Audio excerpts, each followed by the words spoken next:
ایاک نعبد و ایاک نستعین۔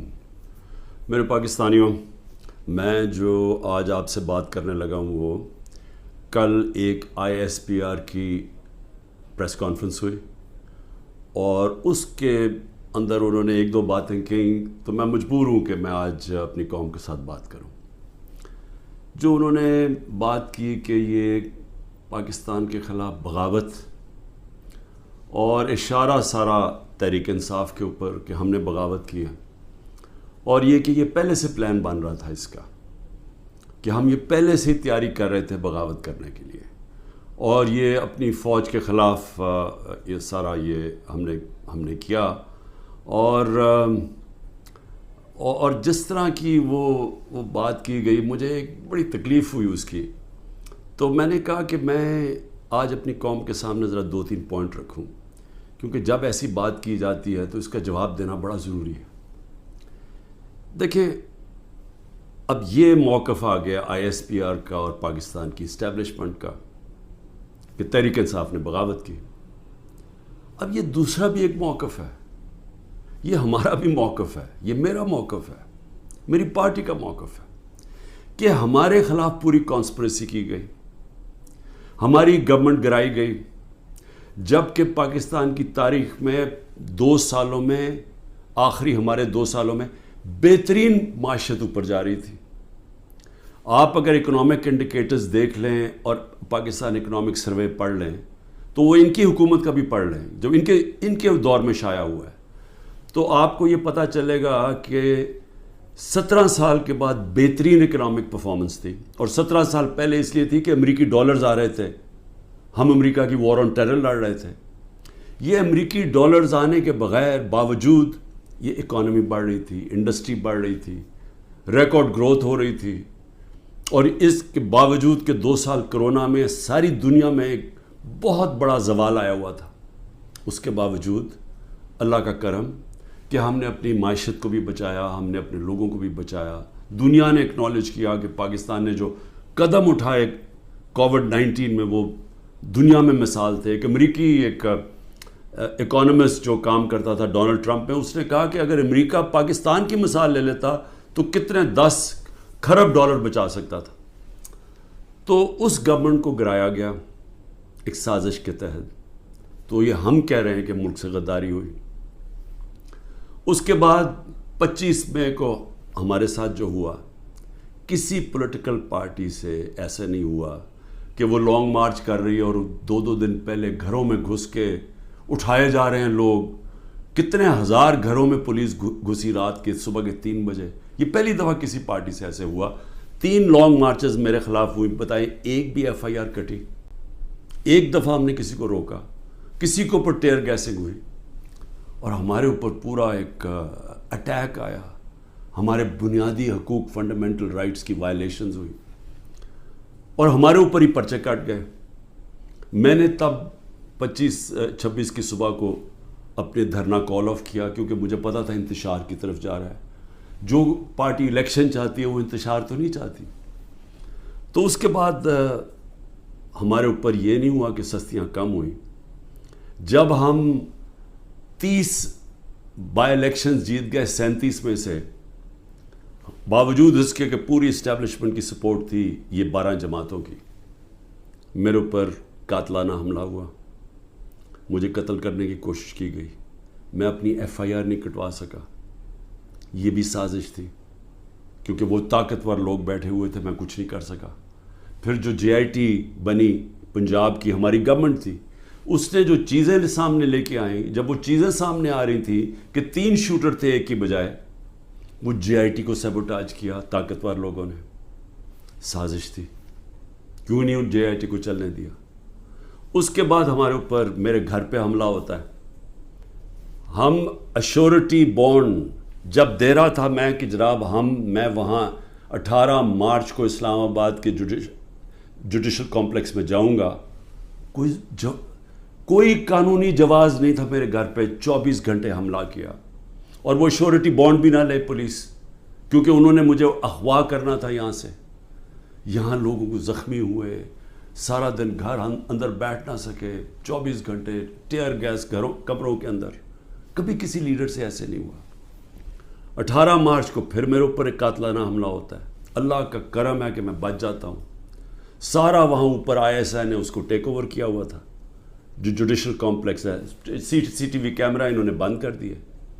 پوری تیاری تھی کہ عمران خان کو قتل کرنا تھا وہاں۔ وہ اللہ نے ایسا کرم کیا کہ وقت میں ہم باہر نکلے، اگر اندر چلے جاتے دروازہ بند ہو جاتا تو ختم تھا، وہاں بچا میں۔ اس کے بعد اگلے دن یہاں 2 دن کے بعد 3 دن کے بعد ادھر ایک اور مرتضیٰ بھٹو ٹائپ قتل کرنا تھا، وہ مجھے پہلے پتہ چل گیا، میں نے ٹی وی پہ چلا گیا، وہ رک گئی بات۔ تو سازش تو کیا ہو رہی تھی؟ سازش یہ ہو رہی تھی کہ ایک پارٹی جو جیتنے جا رہی تھی الیکشن، اس کو پارٹی کو ختم کرنے کے لیے لیڈر کو ختم کرنا تھا، اور پلان تب سے ہی بنا ہوا تھا، کیسز شروع ہو گئے تھے مہینوں کے اندر۔ جیسے 70 سال میں ایک آدمی کے اوپر ایک کرمنل کیس نہیں ہوتا، چند مہینے میں آج 170 سے زیادہ کیس ہو چکے ہیں۔ یہ یعنی کون سا انصاف کا تقاضا ہے کہ ہر قسم کا جو ہر دوسرے دن کوئی نیا کیس ہو جاتا ہے، سارا میرا وقت ایک عدالت سے دوسری عدالت میں لگتا ہے۔ تو یہ کون سا، یہ ملک کی بہتری کے لیے ہو رہا ہے کہ ایک پارٹی، سب سے بڑی پارٹی کو باہر رکھنا؟ اس سے بڑی سازش کیا ہے؟ جمہوریت، سب سے بڑی پارٹی کو ختم کرنے کا مطلب جمہوریت ختم کرنا، اور جمہوریت ختم کرنے کا مطلب آزادی ختم کرنا ہے۔ تو یہ کیا ملک کے خلاف سازش نہیں ہے؟ اور پھر جو 9 مئی کو ہوا، اب ISPR صاحب کہہ رہے ہیں کہ جناب 9 مئی کو جو ہوا ہے وہ ایک بڑی سازش چلتی آ رہی تھی، تو وہ سازش سامنے آئی، بغاوت۔ مجھے یہ بتائیں کہ میں جب یہاں سے، مجھے پتا تھا پکڑنا انہوں نے مجھے 9 مئی کو، میں اس سے پہلے ویڈیو ریکارڈ کر کے گیا کہ اگر مجھے پکڑنا ہے مجھے وارنٹ دے دیں اور میں آرام سے اپنے آپ کو آپ کے حوالے کر دوں گا۔ کوئی ضرورت نہیں ہے کہ یہ جو میرے گھر کے باہر ہوا کہ پولیس، 1000 پولیس اور رینجرز اٹیک کر رہے ہیں۔ سب کے سامنے جو ہوا کہ رینجرز بھی نہیں بلکہ وہ کمانڈوز تھے، انہوں نے اٹیک کیا، شیشے توڑے، عملہ جو بیٹھا ہوا تھا رجسٹری آفس کا اسلام آباد ہائی کورٹ، اس کو مارا، وکیلوں کو مارا، مجھے لگا ڈنڈا، مجھے اس طرح لے کے گئے جس طرح کوئی دہشت گرد ہے، غیر قانونی طور پہ مجھے پکڑا۔ کیا یہ بھی سازش کا حصہ تھا؟ کیونکہ اس کی وجہ سے اشتعال آنا تھا لوگوں کو، اور ہمارا موقف یہ ہے کہ اس کو استعمال کر کے ایک پورا کریک ڈاؤن کیا گیا جو پہلے سے پلان تھا۔ ہو ہی نہیں سکتا کہ 2 دنوں کے اندر آپ 10,000 لوگوں کو جیلوں میں ڈال دیں پکڑ کے، جب سے پہلے سے پلان نہیں بنا ہوا تھا۔ اور اس کے بعد جو بھی چیزیں ہو رہی ہیں کہ جو PTI کا ہے اس کو پکڑ لیتے ہیں، جیلوں میں ڈال دیتے ہیں، بری طرح رکھا جا رہا ہے، تشدد کیا جا رہا ہے، کسٹوڈیل ٹارچر کی جا رہی ہے، اور جو ہاتھ کھڑا کر کے کہتا ہے جی میں تحریک انصاف چھوڑ رہا ہوں، سب کچھ معاف۔ تو میرا اب سوال یہ ہے کہ ISPR کا یہ موقف ہے کہ فوج کے خلاف بغاوت ہے، ہمارا یہ موقف ہے کہ یہ ہمارے خلاف پوری سازش ہوئی پارٹی کو ختم کرنے کی، تاکہ وہ الیکشن نہ لڑ سکے اور عمران خان کو الیکشن سے باہر کیا جائے۔ یہ 170 کیسز اس لیے ہیں کہ کسی طرح ڈسکوالیفائی کرو یا جیل میں ڈالو، اور یہ ملٹری کورٹس بھی میری نظر میں اس لیے ہیں کیونکہ سول کورٹس کے اندر یہ جو سارے کیسز ہیں یہ کبھی چل سکتے ہی نہیں ہیں، کیونکہ بوگس کیسز ہیں۔ تو اس لیے ملٹری کورٹس بنائے جا رہے ہیں تاکہ اس میں عمران خان کو سزا دی جائے، تاکہ وہ الیکشن سے باہر ہو جائے۔ تو میں آج اپنی ملٹری اسٹیبلشمنٹ کو کہنا چاہتا ہوں کہ دیکھیں، انصاف کا تقاضا تو یہ ہے کہ ISPR نے تو فیصلہ کر کے ہمیں دے دیا، اور جو بھی بیان آتے ہیں اسٹیبلشمنٹ سے اس سے واضح ہوتا ہے کہ ہم ہی بغاوت کر رہے ہیں، PTI اور عمران خان۔ آپ نے تو اپنا مائنڈ دے دیا ہے، تو اب سوال یہ ہے کہ آپ ملٹری کورٹس میں اب کیسے فیصلہ کر سکتے ہیں؟ کیونکہ جج، جوری اور ایکسیکیوشن تو اب بن ہی نہیں سکتے، وہ تو انصاف ہوتا ہی نہیں ہے۔ انصاف تو وہ ہوتا ہے کہ میرا موقف ہے اور ایک اسٹیبلشمنٹ کا موقف ہے، بیچ میں تو کوئی جج بیٹھ کے فیصلہ کرتا ہے نا کہ کون ٹھیک کہہ رہا ہے۔ مجھے موقع دیا جائے، میں انشاءاللہ ثابت کروں گا۔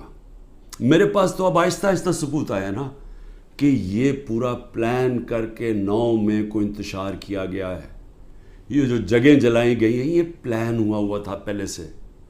یہ جو پکڑے تھے 10,000 لوگ، یہ پہلے سے پلان بنا ہوا تھا، اور یہ پلان صرف ایک مقصد سے تھا کہ تحریک انصاف کو ختم کرنا ہے. یعنی جو کاٹا ڈالا ہوا تھا، جو بار بار مجھے ہمیں اسٹیبلشمنٹ بتاتی تھی، جو میرے ابھی بھی لوگوں کو ملتی ہے، تو ہمارے جو سارے لوگوں کو ملتی ہے ان کو یہ کہ جی عمران خان کے اوپر کاٹا ڈال گیا ہے، آپ کسی اور پارٹی میں چلے جائیں، پی ٹی آئی کا کوئی مستقبل نہیں ہے.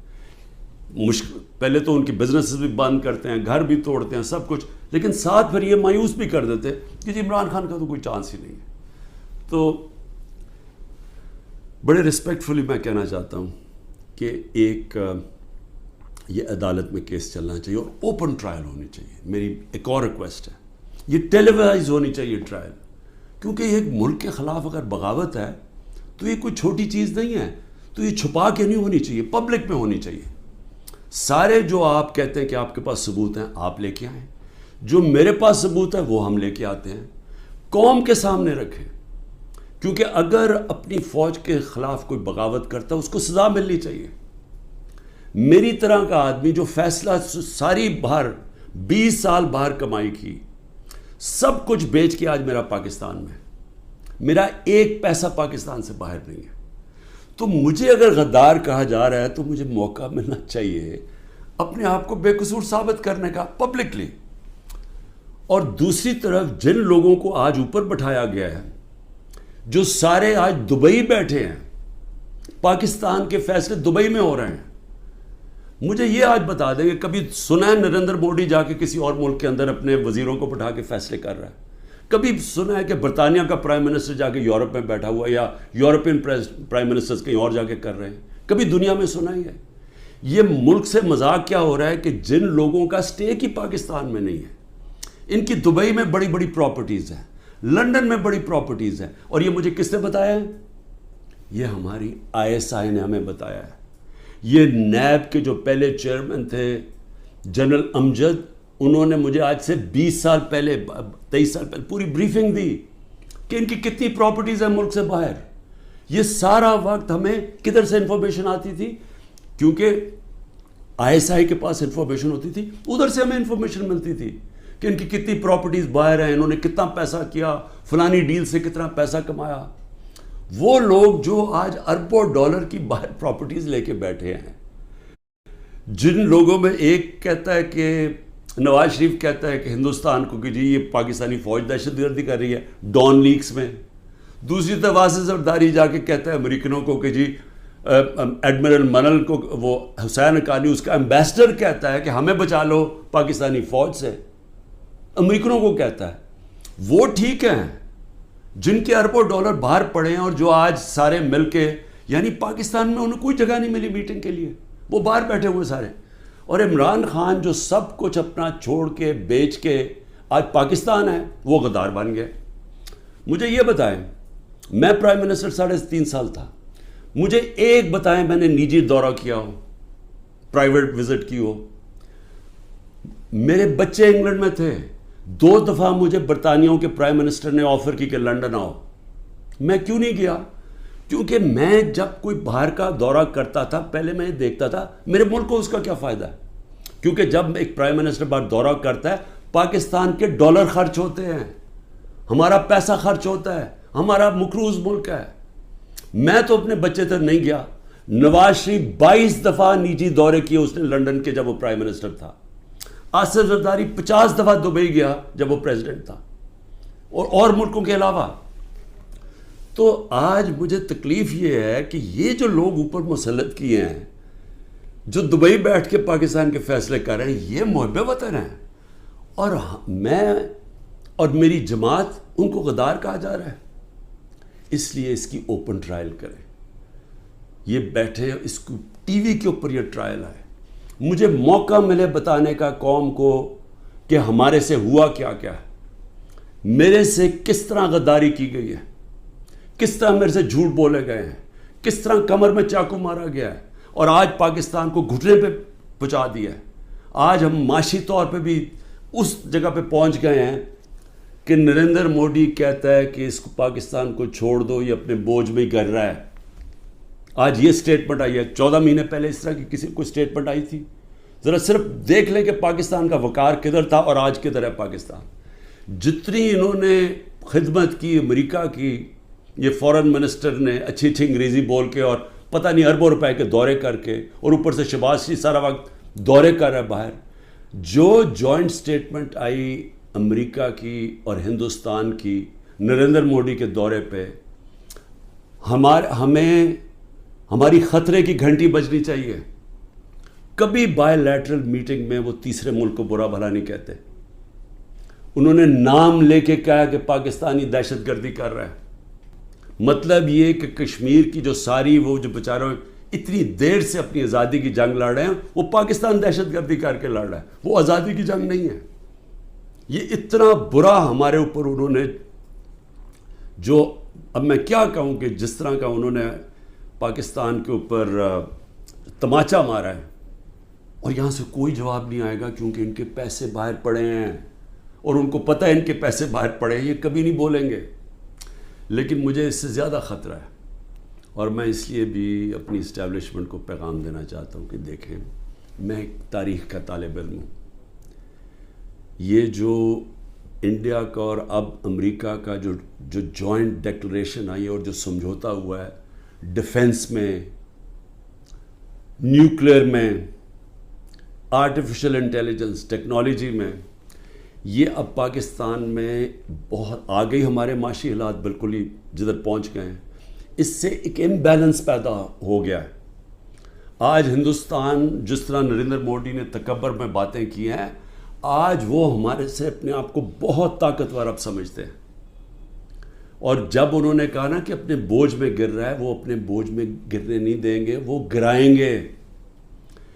ہمیشہ جنگیں تب لڑی جاتی ہیں جب ایک فریق سمجھتا ہے کہ وہ دوسرے سے بہت زیادہ طاقتور ہے. روس جب یوکرین میں گیا تو یوکرین کا نیوکلیئر پروگرام ختم ہو چکا تھا اور روس سمجھتا تھا ان سے بہت بڑا طاقتور ہے.